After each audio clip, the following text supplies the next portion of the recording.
Assalamualaikum warahmatullahi wabarakatuh. Selamat berjumpa kembali dengan AA Project. Dan pada video kali ini saya akan mencoba berbagi informasi dan berbagi pengalaman tentang tahapan penyusunan rencana pembelajaran semester atau yang biasa kita kenal dengan istilah RPS. Nah, pada video ini tentunya saya tidak dalam rangka menggurui, tetapi lebih pada semangat untuk berbagi informasi dan berbagi pengalaman, khususnya pengalaman saya sendiri di dalam menyusun sebuah rencana pembelajaran semester. Nah, sebagaimana kita ketahui bersama, RPS ini menjadi dokumen yang wajib disiapkan oleh dosen pengampu ataupun dosen pelaksana mata kuliah sebelum melaksanakan perkuliahan. Dan tentunya RPS ini perlu kita sesuaikan dengan perkembangan ilmu pengetahuan dan teknologi, dan juga disesuaikan dengan kebijakan ataupun peraturan pemerintah yang sedang berlaku pada saat ini. Dan sebelum kita akan sama-sama belajar bagaimana menyusun sebuah rencana pembelajaran semester, alangkah baiknya kita perlu mereview kembali atau mengkaji kembali apa itu RPS. Walaupun sebenarnya saya yakin Bapak Ibu dosen yang saat ini mungkin sedang menonton video ini sudah sangat tahu apa itu RPS ataupun istilah lain yang berlaku tentang RPS. Nah, mari kita sama-sama simak atau kita sama-sama lihat slide berikut ini.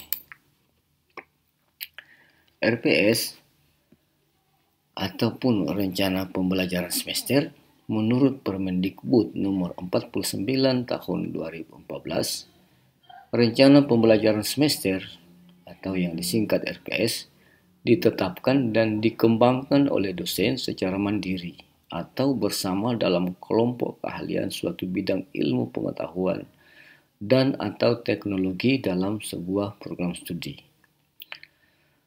Rencana pembelajaran semester yang disingkat dengan RPS adalah dokumen perencanaan pembelajaran yang disusun sebagai panduan bagi mahasiswa dalam melaksanakan kegiatan perkuliahan selama satu semester untuk mencapai capaian pembelajaran yang telah ditetapkan.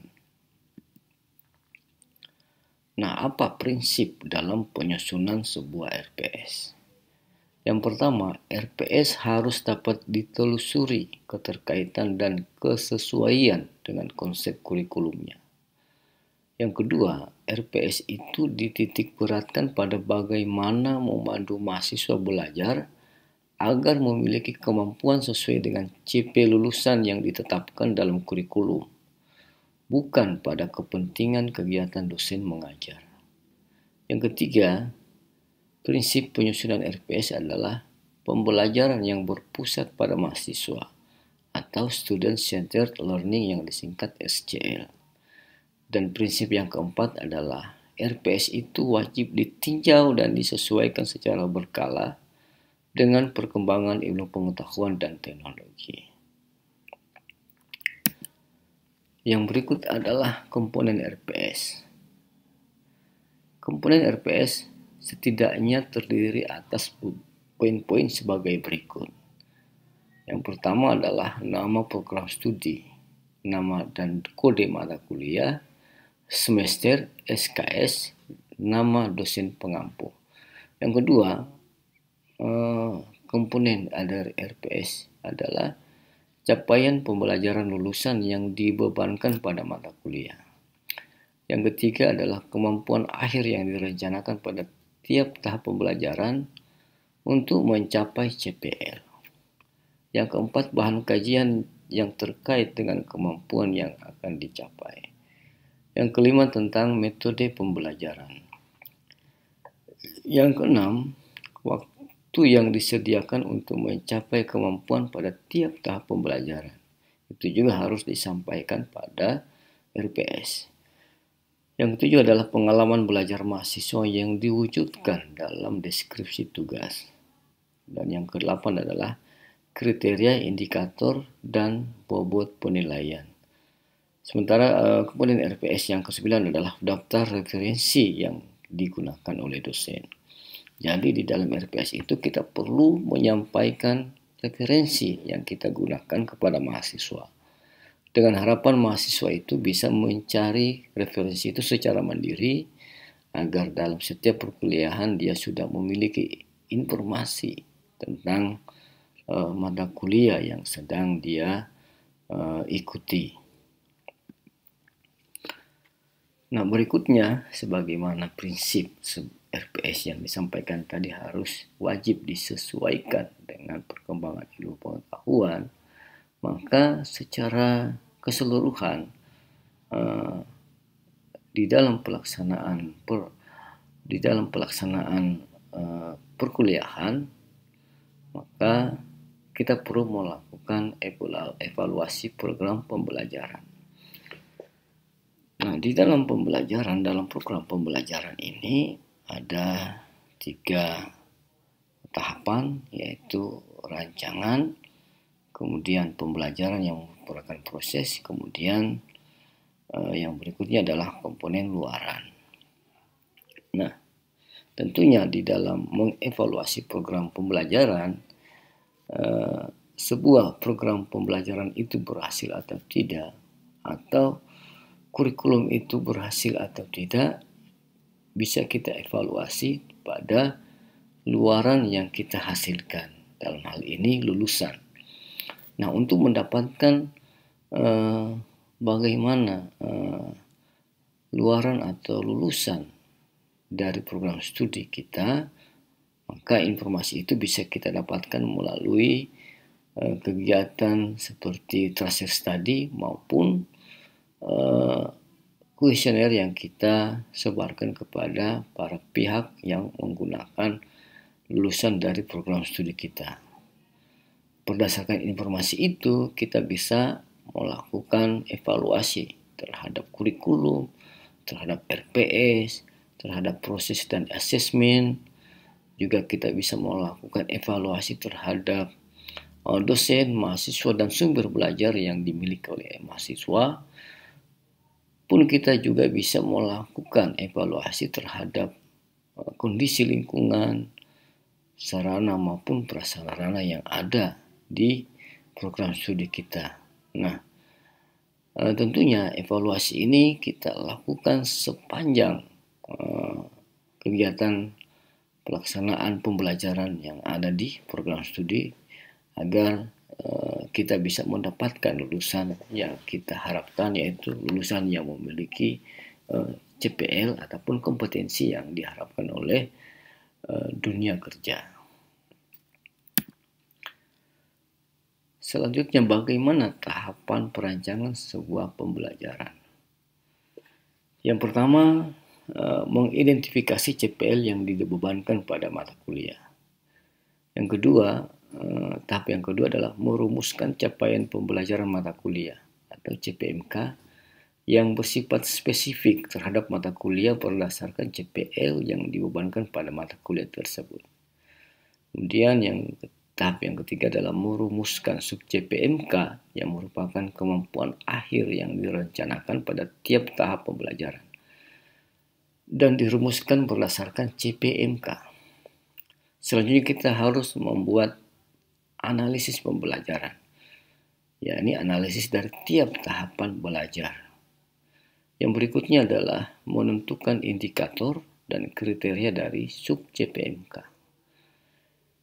Tahap yang berikutnya adalah mengembangkan instrumen penilaian pembelajaran berdasarkan indikator pencapaian kemampuan akhir tiap tahapan belajar. Yang ketujuh adalah memilih dan mengembangkan model atau metode ataupun strategi pembelajaran. Yang kedelapan adalah mengembangkan materi pembelajaran, dan yang kesembilan mengembangkan dan melakukan evaluasi pembelajaran. Nah, di dalam menyusun sebuah RPS kita perlu melakukan persiapan. Yang pertama, yang perlu kita siapkan sebelum kita menyusun RPS adalah dokumen kurikulum program studi.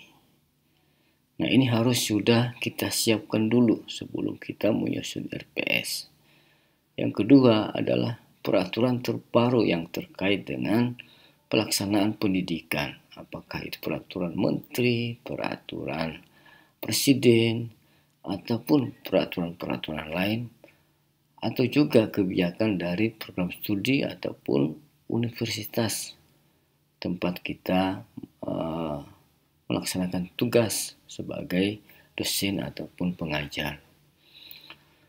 Nah, kalau kita sedang menyusun RPS, misalnya sementara kerja online, kita bisa membuka tab baru untuk mencari informasi terkait dengan SKKNI atau Standar Kompetensi Kerja Nasional Indonesia, dan yang berikutnya yang terkait dengan tentunya dengan ilmu ataupun bidang ilmu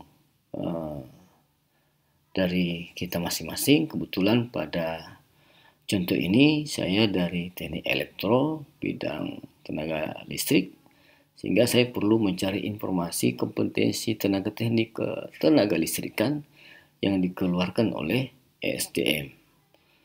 Kemudian informasi yang lain yang mungkin bisa kita gunakan di dalam menyusun sebuah RPS adalah renstra dari fakultas maupun universitas dan dokumen lainnya.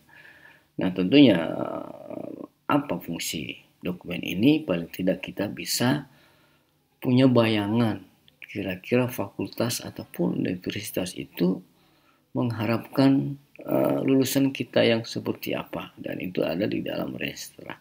Atau apa yang menjadi kebijakan dari pimpinan universitas maupun pimpinan fakultas. Nah, di dalam video ini saya akan mencoba mengajak Bapak Ibu, mengajak kita semua untuk sama-sama belajar bagaimana menyusun sebuah RPS. Dan pengalaman saya selama ini dalam menyusun RPS, saya butuh setidaknya 3 aplikasi. Yang pertama Excel. Excel ini saya gunakan untuk tentunya membuat tabel-tabel biar lebih mudah untuk kita lakukan pengeditan ataupun melakukan hubungan antar tabel-tabel yang ada di situ, sehingga penyusunan RPS-nya akan menjadi lebih mudah atau lebih praktis. Yang ketiga adalah PowerPoint. Untuk apa ini PowerPoint? Nah, PowerPoint ini saya gunakan untuk menggambar bagan-bagan di dalam, biasanya kita akan gunakan dalam menggambarkan peta kompetensi atau analisis kompetensi dari mata kuliah yang sedang kita buat RPS-nya. Kemudian yang terakhir tentunya Word, yaitu untuk sebagai aplikasi yang akan kita gunakan dalam menyusun RPS yang sudah kita anggap sudah fix, atau RPS yang sudah selesai kita lakukan penyusunannya melalui Excel. Nah, saya akan tutup dulu presentasi ini untuk kemudian sama-sama kita membuka aplikasi yang ada yang disampaikan di sini, ini Excel, PowerPoint, dan Word. Nah, saya akan coba buka contoh yang saya sudah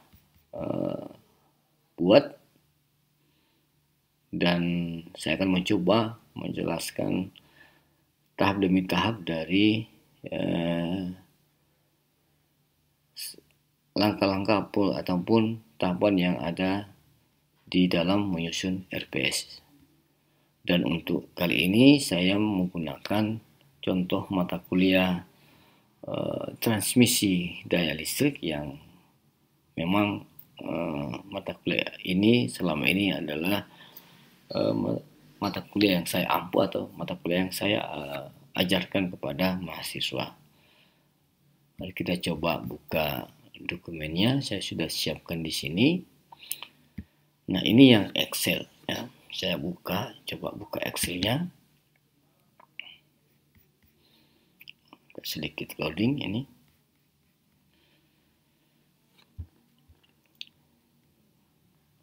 Mohon tunggu sebentar. Menunggu Excelnya terbuka. Di dalam Excel ini saya sudah buat beberapa sheet.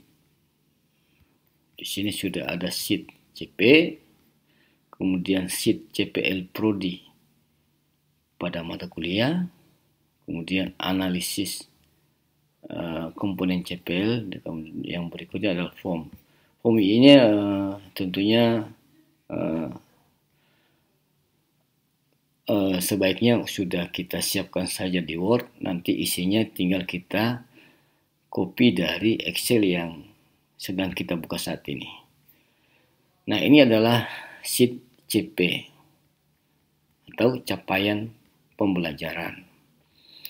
Nah, di dalam sheet ini saya sudah siapkan pernyataan dari aspek-aspek yang ada di dalam CP.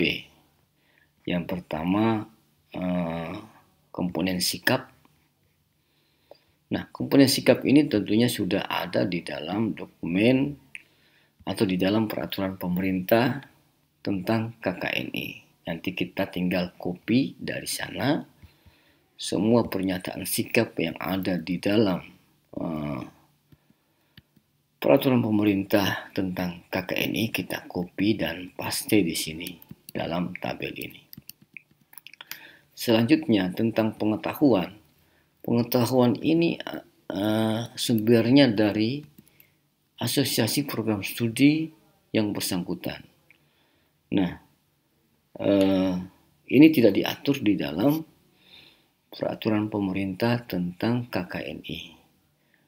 Yang diatur oleh pemerintah di dalam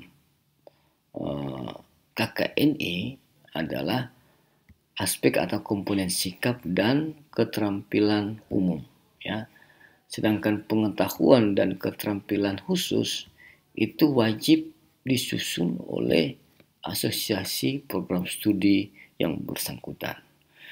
Nah, dalam hal ini karena saya dari teknik elektro, maka aspek pada pengetahuan dan keterampilan khusus itu diambil dari dokumen ataupun diambil dari rekomendasi yang disampaikan oleh Forte atau Forum Pendidikan Tinggi Teknik Elektro Indonesia yang kebetulan sudah menyusun capaian pembelajaran terkait aspek pengetahuan dan keterampilan khusus teknik elektro. Nah, tentunya Bapak dan Ibu perlu menyiapkan bagian ini sebelum kita akan berlanjut pada tahap berikutnya. Nah, kalau ini sudah siap, kita akan masuk pada tahap yang berikutnya yang saya sudah siapkan pada sheet ini, yakni melakukan identifikasi terhadap capaian pembelajaran lulusan prodi yang dibebankan pada mata kuliah yang kita ajarkan. Pada contoh ini adalah CPL prodi yang dibebankan pada mata kuliah transmisi daya listrik. Nah, dari capaian pembelajaran yang sudah saya susun di sheet CP ini, tentunya tidak semua ini menjadi CPL yang dibebankan kepada mata kuliah transmisi. Kita hanya perlu memilih beberapa CPL saja. Contohnya pada mata kuliah transmisi daya listrik ini, untuk komponen sikap atau untuk aspek sikap yang saya kasih kode S, saya mengambil CPL yang ke-6 dan yang ke-9. Nah, apa itu sikap ke-6 dan sikap ke-9? Kita tinggal lihat saja di sheet sebelumnya. Ini S6 dan ini S9. Nah, untuk memudahkan pekerjaan agar kita tidak salah dalam mengcopy paste, langkah baiknya pada sheet ini, pada sel ini kita gunakan saja perintah sama dengan, kemudian kita menuju sheet CP dan kita cari yang sikap yang ke-6, kita taruh di situ kursornya dan kita tekan enter, sehingga tulisannya tidak akan ada kesalahan ya. Kalaupun ada kesalahan, kita tinggal edit di sheet CP-nya, sehingga yang di bagian ini pun akan menyesuaikan dengan apa yang kita lakukan pada sheet CP. Demikian yang seterusnya juga begitu. Misalnya S9 kita gunakan sama dengan yang ada di S9 di sheet CP. Sedangkan untuk pengetahuan, saya mengambil P1, P2, dan P4. P1 dan P2, P4 ada di sini di aspek pengetahuan. Sekali lagi, pengetahuan ini ditentukan atau direkomendasikan oleh Asosiasi Program Studi. Tentunya untuk setiap program studi yang berbeda akan berbeda di aspek pengetahuan ini. Jadi itu identifikasi CPL Prodi yang dibawakan pada mata kuliah transmisi daya listrik untuk aspek pengetahuan. Selanjutnya keterampilan umum, saya mengambil beberapa CP 1, 2, 3, 4, 5 dan untuk keterampilan umum pada contoh ini saya kasih kode KU, artinya keterampilan umum. Kemudian nomor di belakangnya ini adalah nomor urut yang ada di daftar KU di sini. Nah, keterampilan umum ini juga sudah ditentukan di dalam peraturan pemerintah tentang KKNI. Kita lanjut pada keterampilan khusus. Keterampilan khusus sebagaimana saya sampaikan tadi, ini adalah rekomendasi dari Asosiasi Program Studi.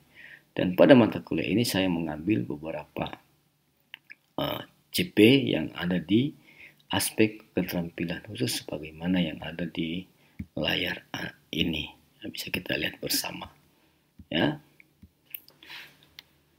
Nah, setelah kita melakukan identifikasi terhadap capaian pembelajaran lulusan prodi yang dibebankan pada mata kuliah, dalam hal ini mata kuliah transmisi daya listrik, kita akan melakukan tahapan berikutnya adalah analisis dari masing-masing CP. Nah, kita lihat di kolom ini, kolom F, saya sudah tulis kembali CP-CP yang sudah saya identifikasi tadi.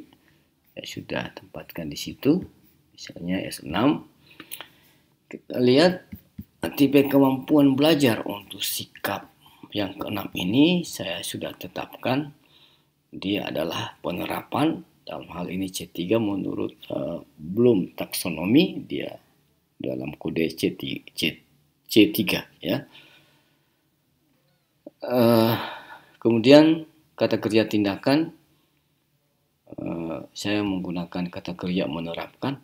Nah, terkait dengan kata kerja ini kita juga perlu melihat kata kerja yang disarankan atau direkomendasikan berdasarkan Bloom taksonomi yang direvisi. Kebetulan saya sudah arsipkan Bloom taksonominya. Saya coba cari dulu filenya, ada di sini harusnya ya.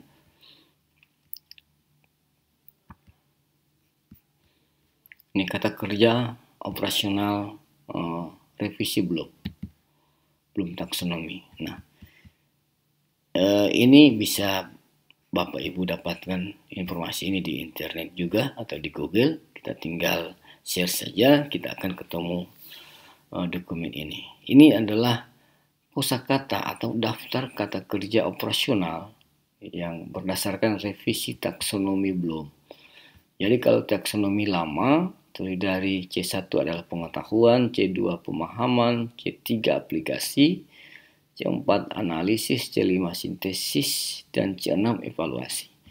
Pada taksonomi yang direvisi, C1 adalah mengingat, C2 memahami, C3 mengaplikasikan, C4 menganalisis, C5 mengevaluasi, dan C6 mencipta. Ini adalah untuk ranah kognitif. Dan seterusnya untuk ranah afektif juga sudah diberikan daftar kosakatanya. Kemudian ranah psikomotrik ya. Jadi itu untuk kata kerja. Kata kerja yang akan kita gunakan di dalam melakukan analisis ini, ya, kata kerja tindakan. Nah, di dalam pernyataan sikap yang keenam, kita lihat pernyataan sikap yang keenam ini adalah bekerja sama dan memiliki kepekaan sosial serta kepedulian terhadap masyarakat dan lingkungan. Kita perlu analisis setiap pernyataan yang ada di dalam CP ini sebagai berikut. Nah, objek kinerja pembelajaran yang ada di dalam CP sikap yang keenam ini adalah masyarakat dan lingkungan. Coba kita baca kembali. Intinya di sini adalah masyarakat dan lingkungan. Itu yang perlu kita lakukan. Itu yang menjadi objek kinerja dari pembelajaran. Nah, berikutnya adalah kolom tentang perangkat, kendala, atau kondisi khusus yang diperlukan di dalam pembelajaran. Nah, saya di sini melihatnya memilih kondisi khusus yang diperlukan atau dalam hal ini yang mungkin yang kita harapkan dari sikap 6 ini atau sikap mahasiswa terkait dengan kompetensi pada sikap yang keenam. Nah, saya mengambil dari pernyataan sikap tentunya adalah kerjasama, kepekaan sosial, dan kepedulian terhadap masyarakat dan lingkungan. Itu yang menjadi kondisi yang diperlukan di dalam pembelajaran, yaitu sikap dari mahasiswa untuk bisa bekerja sama, sikap mahasiswa akan memiliki kepekaan sosial, sikap dari mahasiswa yang memiliki kepedulian terhadap masyarakat dan lingkungan. Nah, sikap-sikap ini harus mereka bisa terapkan di dalam mata kuliah transmisi tenaga listrik. Begitu seterusnya untuk aspek-aspek yang lain, misalnya S9 ini tentang menunjukkan sikap bertanggung jawab atas pekerjaan dan pekerjaan di bidang keahliannya secara mandiri. Nah, apa yang menjadi objek?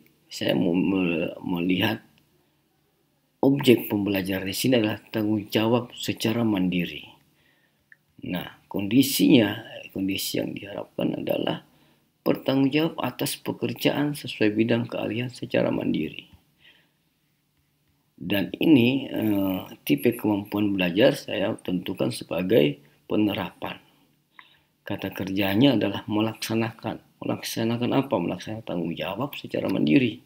Nah, itu yang perlu kita lihat bagaimana capaian pembelajaran mahasiswa dalam aspek ini. Demikian seterusnya untuk semua komponen CP. Tentunya saya tidak bahas satu persatu. Kalau bahas satu persatu akan menjadi panjang ceritanya. Hanya contoh saja. Ya, mungkin Bapak Ibu memiliki ide atau gagasan yang lain yang mungkin lebih baik dari yang saya sampaikan saat ini. Nah, contoh untuk pengetahuan yang saya kasih kode dengan P1. Pengetahuan ini ditentukan oleh Asosiasi Program Studi. P1 itu tentang apa? P1 ini tentang pengetahuan. Menguasai konsep teoritis. sains alam, aplikasi matematika rekayasa, prinsip-prinsip rekayasa, sains rekayasa, dan perancangan rekayasa yang diperlukan untuk analisis dan perancangan sistem tenaga listrik, sistem kendali, sistem elektronika, atau sistem komputer. Ini pengetahuan pertama yang direkomendasikan oleh Asosiasi Program Studi, dalam hal ini Forte. Nah, saya lakukan analisis komponennya. Pada pengetahuan ini saya menggunakan tipe kemampuan belajar, yaitu di level pemahaman atau C2. Dengan kata kerja atau kata tindakan menguraikan. Ketika dia memahami, maka mahasiswa itu harusnya memiliki kemampuan menguraikan. Apa yang diuraikan? Konsep teoritis sains alam. Untuk apa? Atau diperlukan dalam hal apa? Dalam kemampuan menguraikan konsep teoritis alam dan perancangan sistem transmisi daya listrik. Ya. Itu pengetahuan. Jadi dia tipe kemampuannya adalah pemahaman dan kata kerja tindakannya adalah menguraikan. Selanjutnya untuk P2 saya menggunakan tipe kemampuan belajar C3. P2 itu apa? Bisa juga kita lihat di sini. C2 ini adalah menguasai prinsip dan teknik perancangan sistem tenaga listrik, sistem kendali, sistem elektronika, atau sistem komputer.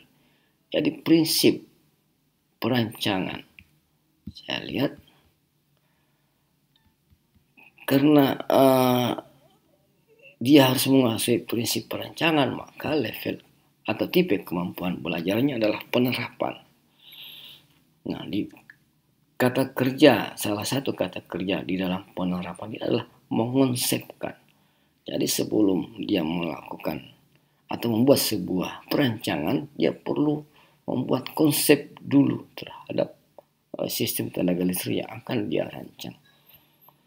Begitu seterusnya ya untuk semua CP yang sudah kita identifikasi pada sheet ini, kita lakukan analisisnya ya. Setelah tahap ini selesai, ya ini analisis masing-masing CP, selanjutnya kita perlu membuat daftar atau tabel yang berisi bahan kajian terkait dengan CP yang kita harapkan, yang sudah kita analisis di atas.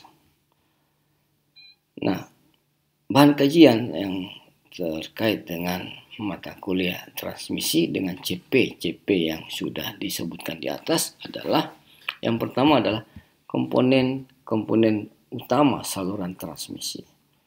Dengan materi pembelajarannya adalah fungsi saluran transmisi, SUTT dan SUTET, serta implikasinya kepada masyarakat dan lingkungan. Kemudian klasifikasi tower transmisi, fungsi dan tipe-tipe konduktor, dan fungsi dan tipe-tipe isolator. Bahan kajian yang berikutnya adalah parameter saluran transmisi.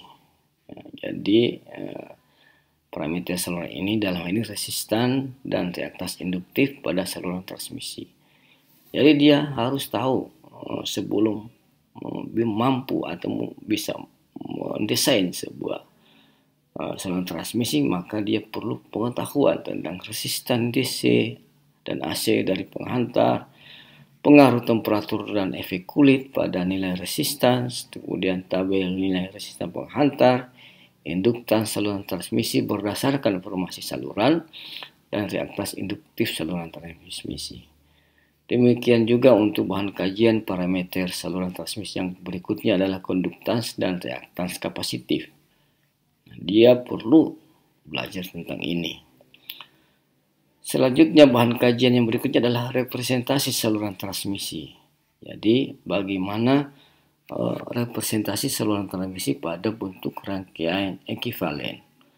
Nah, dalam hal ini dia perlu belajar klasifikasi saluran transmisi, rangkaian ekivalen saluran transmisi baik nominal P maupun nominal T. Setelah mendapatkan materi ini, maka mahasiswa berikutnya dibelajarkan tentang hubungan arus, tegangan, dan daya pada saluran transmisi. Nah, pada bahan kajian ini, mahasiswa diajarkan bagaimana merumuskan persamaan dan menghitung besar arus, tegangan, dan daya pada saluran transmisi, baik nominal P maupun nominal T. Menghitung nilai efisiensi dan menganalisis persentase pengaturan tegangan pada saluran transmisi. Dan selanjutnya, mahasiswa juga harus bisa atau mampu menentukan konstanta ABCD. Selanjutnya, bahan kajian tentang perencanaan saluran transmisi.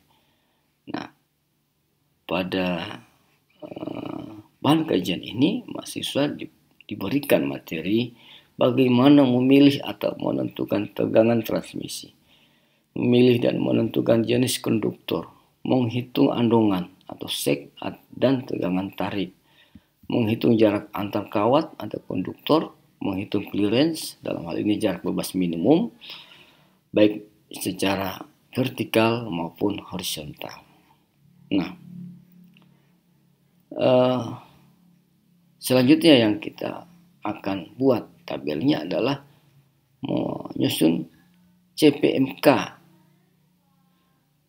capaian pembelajaran mata kuliah yang dirumuskan berdasarkan CPL ini. Ini identifikasi CPL ya. Kita akan susun CPMK yang dirumuskan berdasarkan CPL, yaitu berdasarkan tabel di atas tadi ya.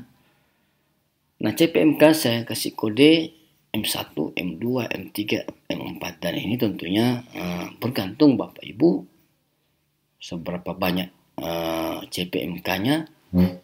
Tentunya Bapak Ibu yang lebih tahu menentukan CPMK yang dirumuskan berdasarkan CPL. Kebetulan pada contoh ini, contoh untuk transmisi, saya merumuskan atau menentukan 4 CPMK ya. Yang pertama, mahasiswa mampu menguraikan, menerapkan, mendiskusikan, dan menyimpulkan fungsi saluran transmisi dan komponen pendukungnya, serta implikasinya kepada masyarakat dan lingkungan. Nah, CPMK ini merupakan pengejawantahan dari S6, sikap 6, pengetahuan yang pertama, keterampilan khusus yang ketujuh, dan keterampilan umum yang kelima yang ada di dalam CPL yang sudah kita identifikasi tadi ya. Jadi di CPMK ini melingkupi atau mengakomodir S6, P1, KK7, dan KU5. Kemudian M2, mahasiswa mampu menguraikan, mengonsepkan, menerapkan matematika, sains, dan teknologi dalam menganalisis parameter-parameter saluran transmisi, serta merumuskan masalah-masalah teknis pada saluran transmisi daya listrik. Ini mengakomodir S9, P1, P2, KU1, KU2, KK1, KK4, KK5, dan KK6. Ingat lagi, KK ini adalah keterampilan khusus, KU keterampilan umum, P pengetahuan, dan S adalah sikap. M yang ketiga atau CPMK yang ketiga, mahasiswa mampu menerapkan matematika, sains, dan teknik, merumuskan dan menganalisis hubungan arus, tegangan, dan daya pada saluran transmisi berdasarkan kaidah, tata cara, dan etika ilmiah, serta mampu menentukan konstanta ABCD dalam menghitung arus, tegangan, dan daya pada saluran transmisi. Ini mengakomodir KU1, KU3, KK1, dan KK5. Kemudian CPMK yang keempat adalah mahasiswa mampu mengonsepkan, mengadaptasi, dan menganalisis implikasi teknologi terbaru, mengkorelasikan, mengambil kesimpulan, mengoreksi berdasarkan topik-topik terkini dalam merencanakan saluran transmisi tenaga listrik. Dalam hal ini studi kasus saluran transmisi Gorontalo, serta mengevaluasi hasil kerja tim. ini mengakomodir P2, P4, KK3, KU5, KU7, KK10, KK4, KK5, KK6, KK7 ya. Nah, dari CPMK setelah kita selesai merumuskan CPMK yang berdasarkan CPL, maka CPMK ini masih sangat umum. Oleh karena itu kita perlu detailkan dalam sub CPMK, yaitu sebagai rumusan kemampuan akhir pada setiap tahap pembelajaran. Untuk CPMK yang ada di sini saya lebih detailkan lagi dan saya peroleh ada 6 sub CPMK yang saya kasih kode dengan huruf L, L1, L2, L3, L4, L5, dan L6. Apa sub CPMK-nya? Yang pertama, yang sub CPMK dari M1, yaitu mahasiswa mampu menguraikan fungsi saluran transmisi, klasifikasi tower, tipe konduktor, dan tipe isolator, serta mendiskusikan, mengkorelasikan, dan menyimpulkan SUTT, SUTET dengan kendala-kendala yang realistik seperti ekonomi, lingkungan, sosial, politik, etika, kesehatan, dan keselamatan, serta implikasinya kepada masyarakat dan lingkungan. Ini adalah sub CPMK dari CPMK yang pertama yang saya kasih kode M1. Selanjutnya untuk M2, sub CPMK-nya ada L2 dan ada L3. Jadi CPMK yang kedua ini terbagi menjadi 2 sub, yaitu L2 dan L3. Seperti yang ada di sini, tentunya saya tidak perlu membacanya satu persatu. Kembali ke L1 ya, seperti yang saya sudah bacakan. Di sini juga saya sertakan lagi CP yang terakomodir pada sub CPMK yang merupakan detail dari M1 ya.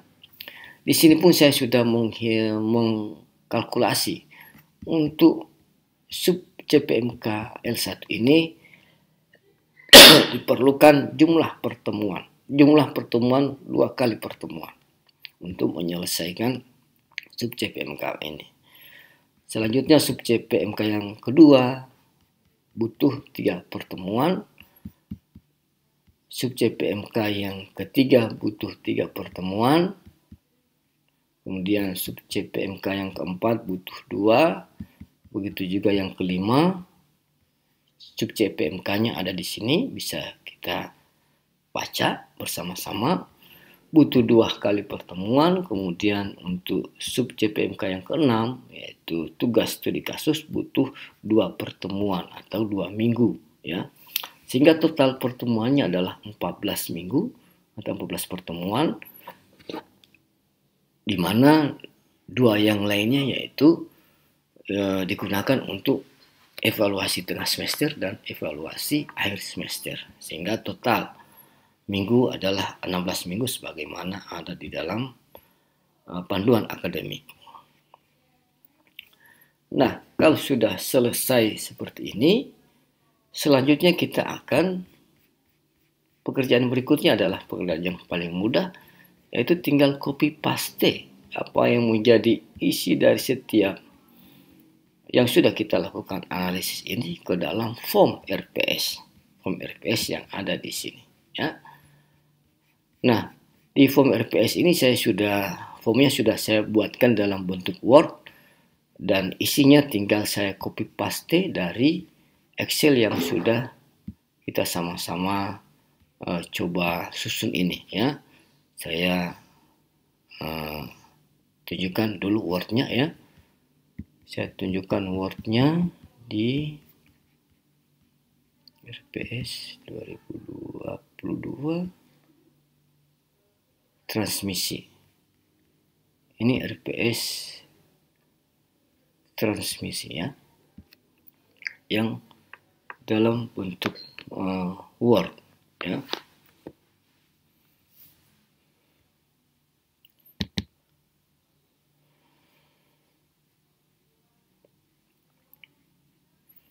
Maaf, ini agak loading. Kita tunggu sebentar saja.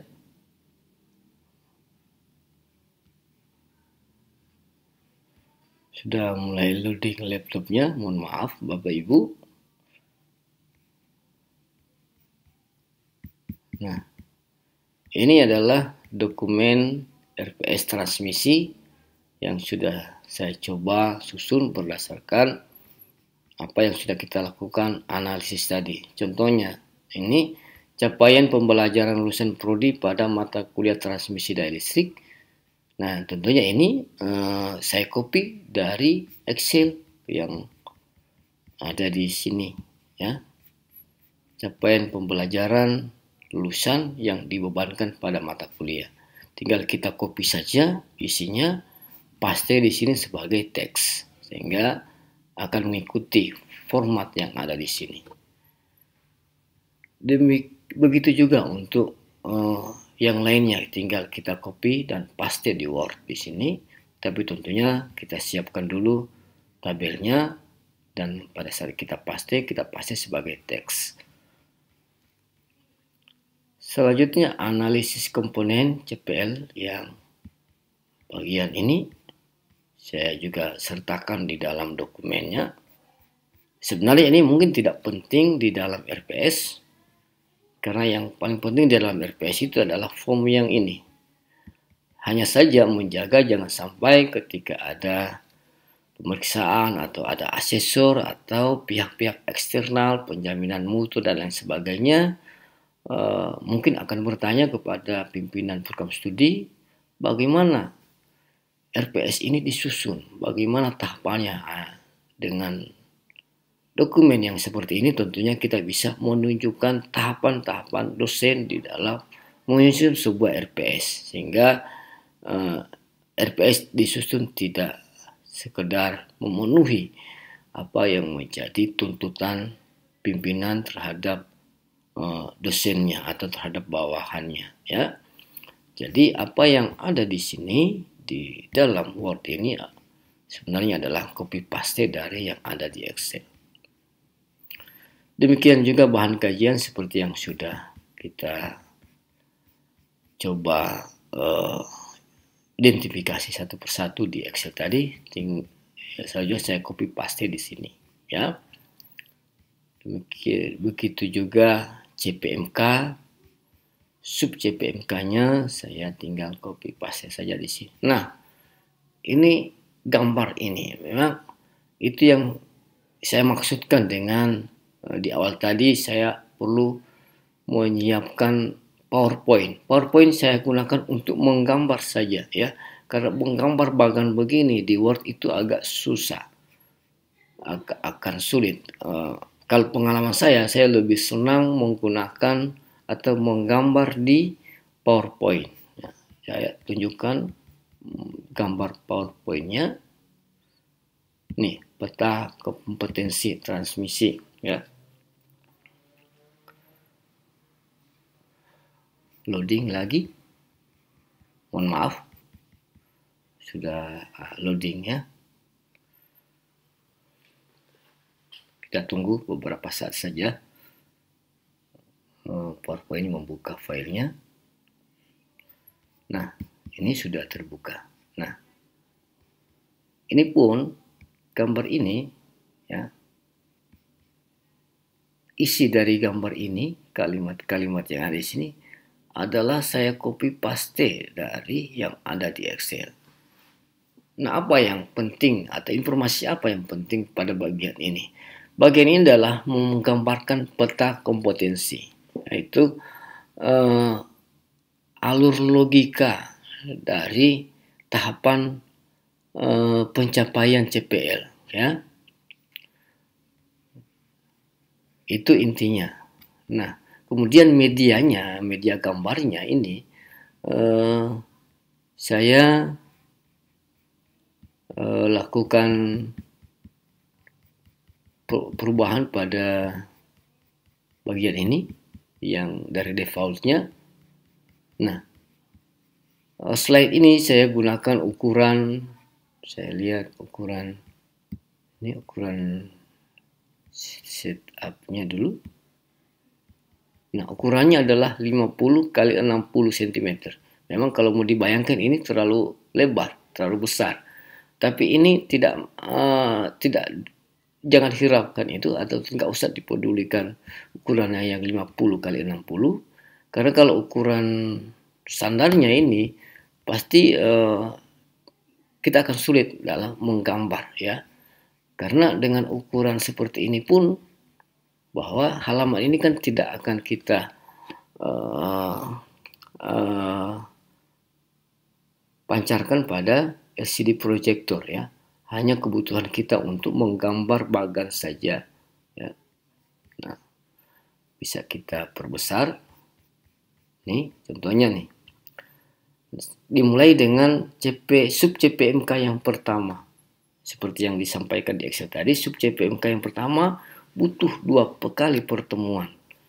Nah, sub CPMK ini, pernyataan yang ada di sini adalah copy paste dari yang ada di L1 ya, L1 ya. Ini L1 ini saya copy tulisannya, kemudian saya paste di PowerPoint yang ini. Dan saya tuliskan di situ keterangannya adalah minggu pertama dan kedua mahasiswa belajar tentang ini. Selanjutnya masuk ke minggu 3, 4, dan 5 yaitu L1, L2 dan L3 masing-masing butuh 3 minggu pertemuan atau 3 kali pertemuan. Kenapa ini dalam level yang sama? Karena baik L2 atau L3 ini tidak saling terkait satu dengan yang lainnya atau tidak saling seri. Artinya boleh mahasiswa belajar dulu L3, kemudian L2, atau sebaliknya L2 dulu atau L3. Karena ini masing-masing tidak mensyaratkan satu dengan yang lainnya. Setelah selesai materi ini, yaitu minggu pertama 2 sampai minggu ke-8, maka di minggu ke-9 dilaksanakan evaluasi tengah semester. Selanjutnya masuk pada minggu ke-10 dan 11, yaitu L1, L2, L3, berarti ini L4. Masuk di sub capaian pembelajaran mata kuliah yang keempat. Dan diselesaikan dalam 2 kali pertemuan. Selanjutnya L yang kelima diselesaikan juga dalam 2 minggu, yaitu di minggu ke-12 dan ke-13 dengan informasi L-nya ada di sini, sub CPMK-nya yaitu yang kelima, yang ini, dan tentunya tidak perlu saya bacakan ya. L5-nya ada di sini di minggu ke-12 dan ke-13. Kemudian L ke-6 adalah mahasiswa mampu menyelesaikan studi kasus, tugas studi kasus, yakni mengonsepkan, mengadaptasi, dan menganalisis implikasi teknologi terbaru, mengkorelasikan, mengambil kesimpulan, mengoreksi berdasarkan topik-topik terkini dalam evaluasi dan desain sistem transmisi daya listrik 150 kV area kerja PLN Gorontalo. Nah, itu yang sub CPMK yang ke-6. Di atas ini adalah capaian pembelajaran yang diharapkan dari mata kuliah transmisi. Pernyataannya yang 1, 2, 3, 4 ini diambil dari mana? Inilah yang di dalam Excel tadi yang saya diberi kode M1, M2, M3 atau M4 atau capaian pembelajaran mata kuliah ya, saluran transmisi daya listrik yang ada di Excel-nya yang ini. Ya, ini. Itu yang akan kita tulis di paling atas dari gambar peta kompetensi ini, yang ini. Yaitu capaian pembelajaran mata kuliah saluran transmisi daya listrik.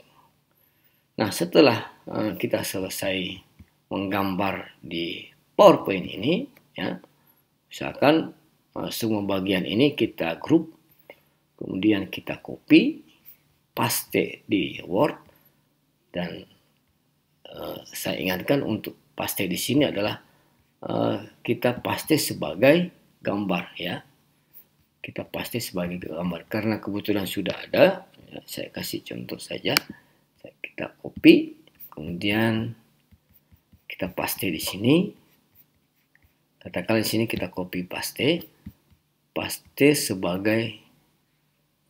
sebagai gambar. Tapi saya tidak perlu paste karena sudah ada gambarnya. Jadi kita paste sebagai gambar, ya. Oke. Itu fungsi PowerPoint di dalam pengalaman saya selama ini menyusun RPS, ya. Itu hanya saya gunakan untuk menggambar peta kompetensi. Nah, kita kembali ke Word yang tadi, ya. Setelah peta kompetensi kita gambar, ya, kita masuk pada form yang seperti yang saya bilang tadi di Excel, ya. Ini formnya, ya. Mungkin bisa kita sesuaikan juga dengan 9 informasi yang sekurang-kurangnya ada di dalam sebuah RPS, yaitu nama prodi, nama mata kuliah, nama dosen pengampu, ya. Yang tadi itu informasi sekurang-kurangnya. Nah, di dalam form ini tentunya form ini hingga saat ini mungkin bisa berbeda-beda untuk setiap universitas ataupun program studi akan berbeda di dalam formnya. Tapi yang paling penting RPS itu adalah memiliki 4 prinsip yang sudah dijelaskan tadi, atau disampaikan tadi, dan berisi 9 informasi yang juga sudah disampaikan di atas atau sudah disampaikan sebelumnya, ya. Nah, kebetulan form ini saya ambil dari dokumen kurikulum teknik elektro yang sudah disusun sebelumnya, dan di dalamnya ada contoh form dari RPS. Jadi kita coba untuk dibesarkan, ya. Jadi ada nama dosen pengembang RPS, kemudian koordinator bidang keahlian, kebetulan mungkin belum ditentukan di program studi, kemudian penjaminan mutu, kemudian wakil dekan 1, ya.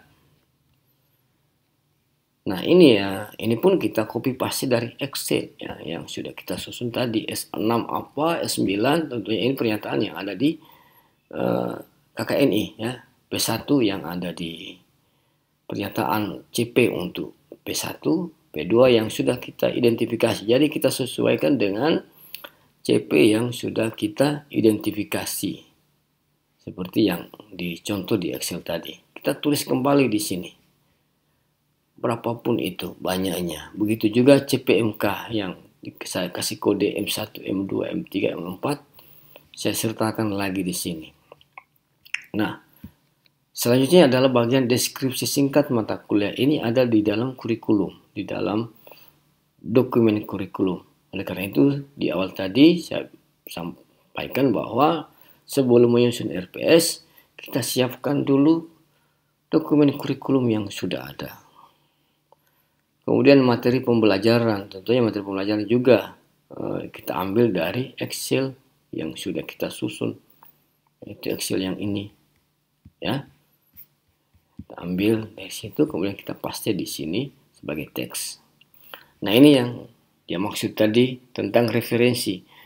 Jadi kita sampaikan di sini referensi yang kita gunakan di dalam mata kuliah ini, ya. Berapapun banyaknya kita sampaikan saja di sini. Berharap mahasiswa bisa mencari secara mandiri referensi yang kita gunakan di dalam mata kuliah ini. Media pembelajaran apakah baik perangkat lunak maupun perangkat keras. Kalau perangkat lunak mungkin di dalam transmisi ini kita bisa menggunakan MATLAB, bisa menggunakan ETAB dan sebagainya. Kemudian tim teachingnya bisa kita sampaikan di sini. Kalau memang ada mata kuliah yang menjadi syarat mata kuliah ini, kita sampaikan juga di sini. Nah, berikutnya adalah rencana pembelajaran setiap minggunya, ya, atau setiap tahap capaian pembelajaran setiap tahap sub CPMK ya. Jadi kita susun berdasarkan urutan minggu ya. Minggu pertama kedua sub CPMK-nya kita tulis lagi di sini ya, copy paste lagi dari Excel. Itulah kenapa saya di dalam menyusun ini saya bikin di Excel dulu. Anggap Excel adalah kertas kerja kita, tapi kertas kerja yang digital ya. Untuk kemudian kita pindahkan ke dalam dokumen yang fix atau dokumen yang sudah pasti. Nah, dalam hal ini Word. Jadi Excel di sini saya gunakan sebagai kertas kerja, tapi kertas kerja yang digital. Nah, selanjutnya minggu yang berikutnya kita juga tuliskan gini. Jadi di sini sebagaimana juga disampaikan di atas, dalam tahapan perancangan kita perlukan indikator ya. Indikator keberhasilan mahasiswa pada sub CPMK yang pertama ini apa ya. Indikatornya misalnya ketepatan menguraikan fungsi saluran transmisi dan komponen pendukungnya. Indikator yang lainnya adalah ketepatan mengkorelasikan dan menyimpulkan SUTT SUTET dengan kendala-kendala yang realistik di dalam masyarakat. Nah, bagaimana kriteria dalam menilai indikator tadi? Ya, kriterianya adalah ketepatan dan penguasaan. Bentuknya seperti apa? Bentuk non-tes, misalnya tulisan atau makalah. Metode pembelajarannya boleh kuliah dan diskusi. Kemudian tugasnya, metodenya menggunakan tugas. Tugas 1 yaitu membuat makalah tentang implikasi SUTT ataupun SUTET kepada masyarakat dan lingkungan. Di sini kita bisa melihat bagaimana sikap mahasiswa terhadap sikap mereka terhadap masyarakat dan lingkungan bisa tercermin dari informasi yang mereka sampaikan di dalam makalah atau di dalam cara mereka menyimpulkan implikasi SUTT dan SUTET kepada masyarakat dan lingkungan. Nah, materi pembelajaran juga kita ambil dari Excel tadi, dalam buram kita di Excel, kita copy paste lagi di sini. Bobot pencapaiannya tentunya kita presentasikan dari 2 minggu ini terhadap total pertemuannya itu 14 kali, berarti untuk 2 kali pertemuan dia setara dengan 14,29%. Demikian seterusnya untuk minggu ketiga, 4, dan 5. Kita tulis lagi sub CPMK-nya, kita tulis di dalam baris ini, kolom ini. Kemudian indikatornya kita sampaikan juga. Karena masih mampu menguraikan, maka indikatornya adalah ketepatan menguraikan resistan dan reaktasi induktif dan seterusnya. Ya. Kriteria dari indikator ini adalah ketepatan, penguasaan, dan ketelitian. Ya. Kenapa perlu ketelitian? Karena di bagian ini mereka juga menghitung dan menganalisis resistan. Ya. Bentuknya, metode pembelajarannya adalah kuliah dan diskusi dan estimasi waktu. Di sini saya sudah tuliskan sebagaimana juga disampaikan di atas. Isi dari RPS yaitu menuliskan alokasi waktu yang digunakan untuk pencapaian sebuah CPL. Jadi kita tuliskan di sini. Ini 3 berarti 3 kali pertemuan di mana dalam setiap satu pertemuan itu 3 kali 50 menit. Kenapa 3 kali? Karena dia ada 3 SKS. Ya.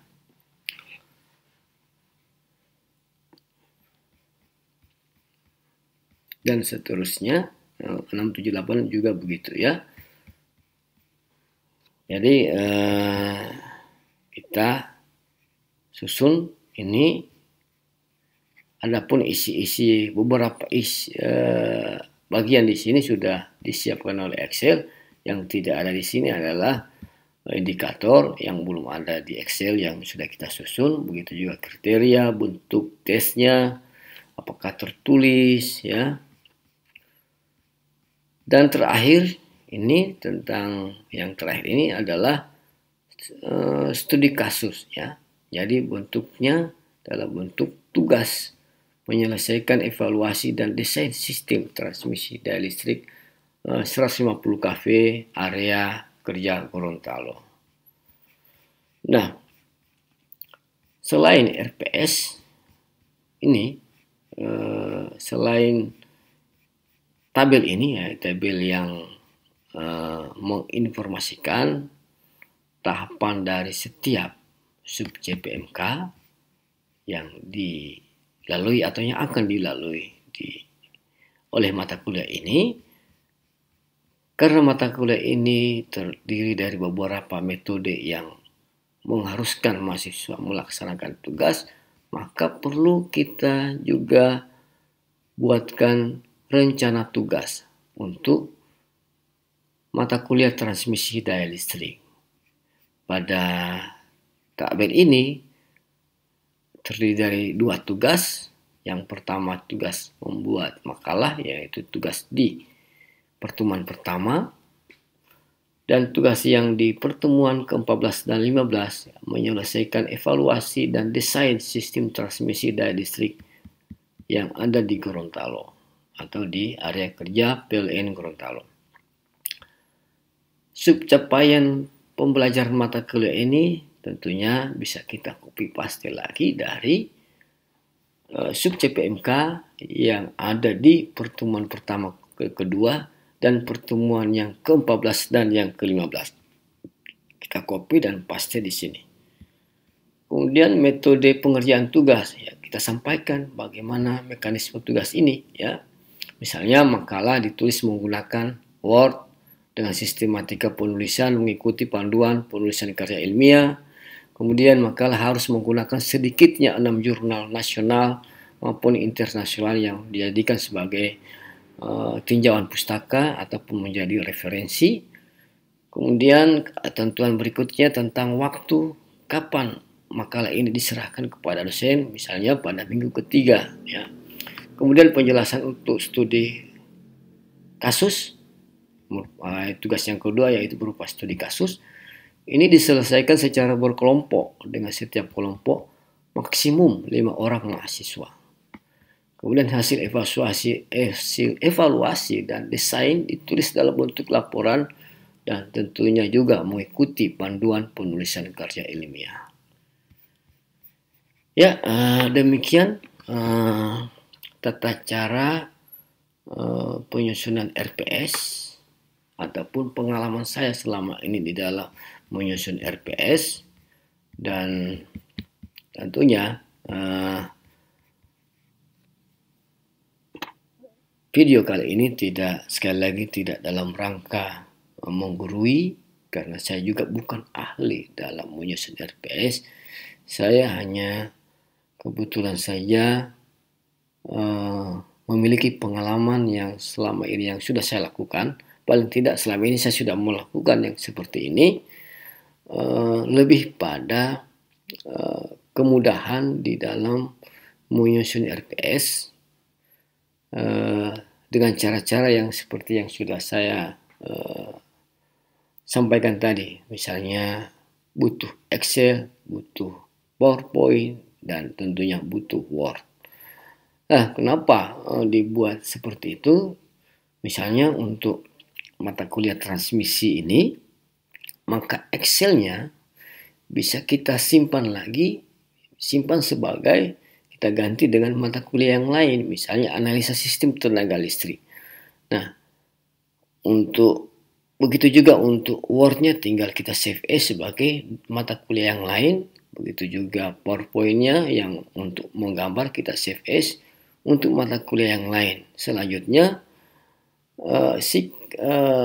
komponen-komponen CP yang di dalamnya kita sesuaikan dengan mata kuliah yang sedang kita akan buat RPS-nya, misalnya AST atau analisa sistem. Tinggal kita sesuaikan sikap apa yang kita perlukan di situ, pengetahuan yang mana, keterampilan umum yang mana, dan keterampilan khusus yang mana. Dan tinggal kita copy lagi ke dalam sel-sel atau ke dalam sheet yang bersesuaian.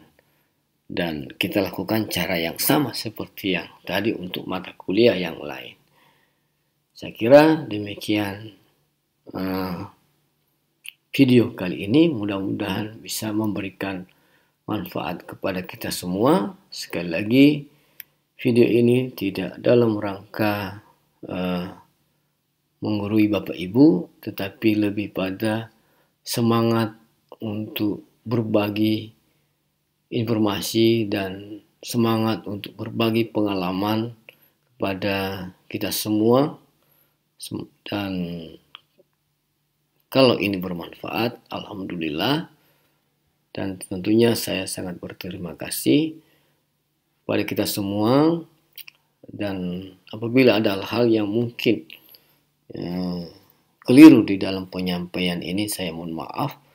Dan saya sangat menunggu ataupun sangat menerima kritik dan saran dari Bapak Ibu yang sempat melihat video ini, mungkin bisa menyampaikannya di dalam pada kolom komentar yang ada di bawah video ini.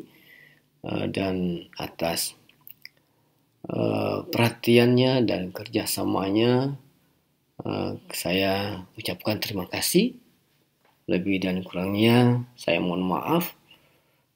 Dan saya berharap semoga video ini bisa memberikan manfaat untuk kita semua. Terima kasih. Wassalamualaikum warahmatullahi wabarakatuh.